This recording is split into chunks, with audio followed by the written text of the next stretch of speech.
Hi, my name is Lucy Delaney. I'm an assistant professor of teaching in the Department of Evolution, Ecology, and Organismal Biology here at UC Riverside. I have been at UCR for just over 2 years now. So in the UC system, you might see that you have professors, assistant professor versus assistant professor of teaching. These are two slightly different positions. If you think about a professor position being like a stool with 3 legs, there's teaching, research, and service to the university. That's what makes up our job.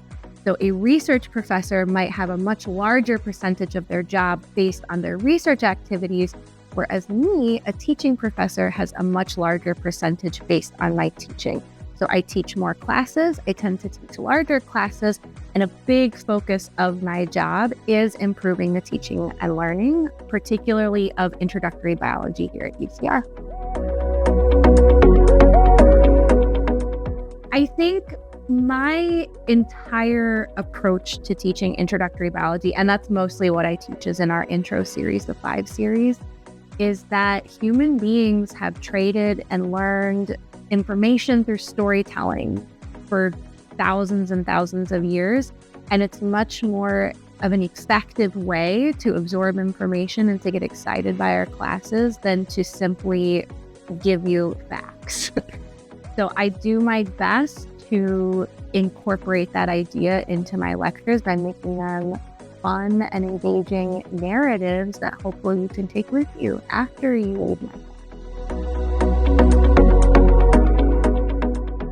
One of the more complicated aspects of both teaching and learning biology is that there are many what we call emergent features at different levels of scale.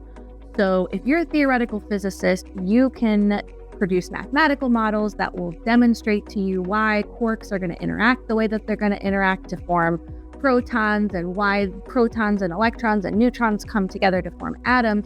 But once atoms start forming molecules, start forming cells, now we have new properties emerging that we can't predict simply from the behavior of how atoms interact.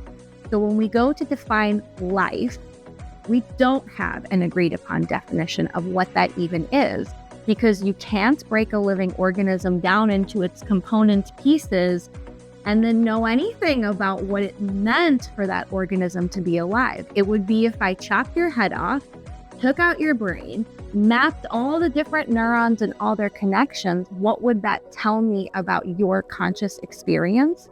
Nothing. So in order to fully understand biological systems, we have to look at all these different levels of scale and then examine the emergent features that arise at all these different levels. And this starts at this level of the cell, maybe even before if we want to count viruses, right? And then we have multicellular organisms, and then we have populations and species and communities in the biosphere. And at each of these levels, we have new properties that are emerging. So in order to really appreciate biology, you cannot simply learn it through factual recall, because that's not going to give you the depth of understanding that you really need to be a biologist.